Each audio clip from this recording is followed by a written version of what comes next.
Islam Makhachev didn't just move up to fight Jack Della Maddalena. He rebuilt himself into a real welterweight. More muscle, more power, same cardio. This video breaks down exactly how he bulked while still training efficiently. Now, here's where everything actually starts: the food. When Islam fights at lightweight, his whole life is about removing calories. For this bulk, the goal flipped. He still trained like a madman 2 or 3 times a day, but instead of starving himself down, he finally let his body sit in a controlled calorie surplus and actually grow.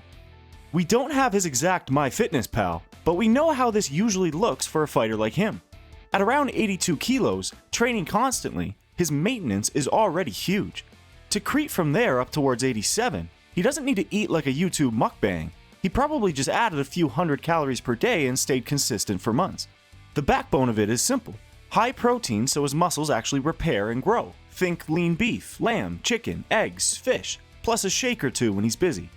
Carbs as pure fuel: rice, potatoes, bread, fruit, honey, loaded around his hardest practices and lifting sessions so he's never flat in sparring. Fats from things like nuts, oils, and dairy to keep hormones happy and keep him from feeling like he's on a permanent cut. The key is the size of the surplus. Not plus 1,000 calories, not eating everything in sight, just enough extra to slowly add those pounds over time while his training stays the same. That's why he could show up thicker, stronger, and still not breathe like a guy who spent camp living off burgers and soda. Now let's talk about the part casual fans always underestimate: the lifting. Islam didn't suddenly turn into a bodybuilder doing cable flies and mirror selfies. His whole strength program for Jack Della Maddalena was built around one idea: get stronger everywhere without slowing down or wrecking his grappling. That means heavy, simple lifts. Think deadlifts to load his whole posterior chain. Squats or heavy leg presses to build the legs that drive through takedowns and cage pressure. Rows and presses to thicken his back, chest, and shoulders, so when he locks his hands, guys at 170 feel like they're being clamped by a weight class above. Nothing cute, just big movements that hit a lot of muscle at once. But behind that simplicity, there's structure. A bulk camp like this usually means 2 to 3 focused strength sessions a week, slotted around his hardest sparring and wrestling days. One day might be lower body dominant: deadlifts, squats, hip thrusts, lunges, all aimed at giving him more pop when he shoots or drives someone across the cage.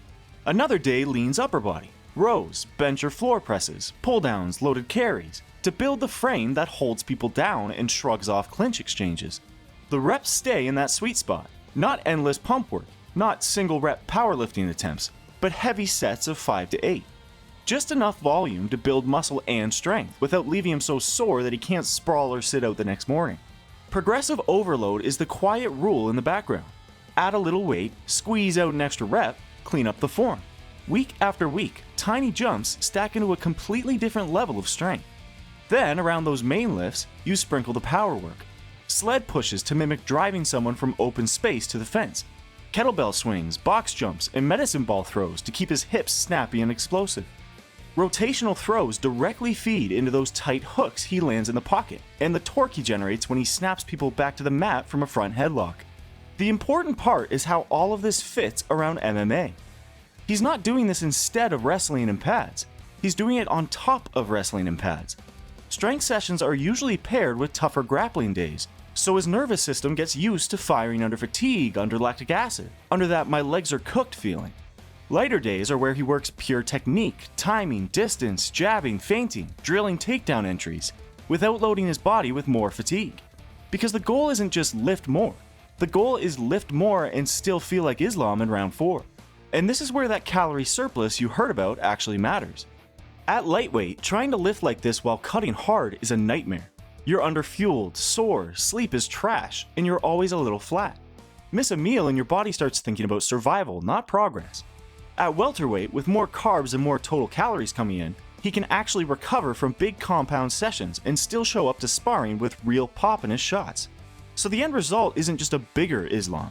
It's a version that's denser through the legs and hips, harder to move in the clinch, and way more confident chaining takedown attempts together late in the fight.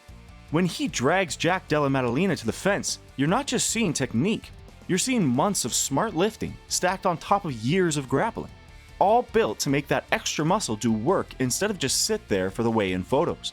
Here's how to turn his bulk into a blueprint. 1. Raise your weight slowly. not in one jump. Aim to gain around 0.25 to 0.5 kilograms per week, half to 1 pound.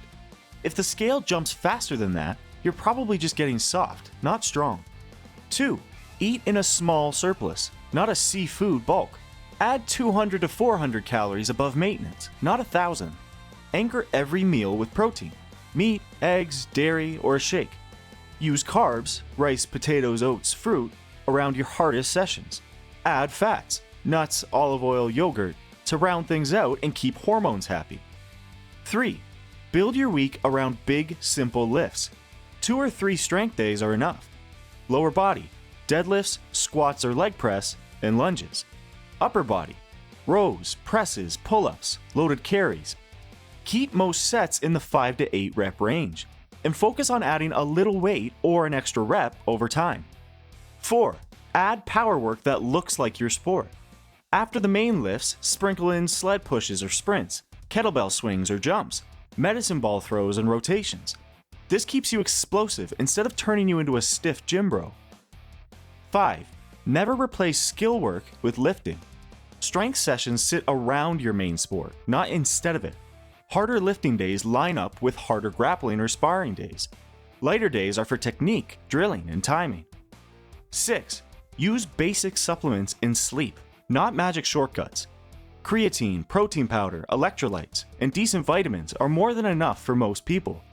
Lock in 7 to 9 hours of sleep and treat recovery, stretching, easy walks, or rest days as part of training, not a bonus. If you want an Islam-style upgrade, don't chase a new identity. Keep your main training the main thing. Eat a little more, lift heavy but simple, and do it long enough that your body has no choice but to change.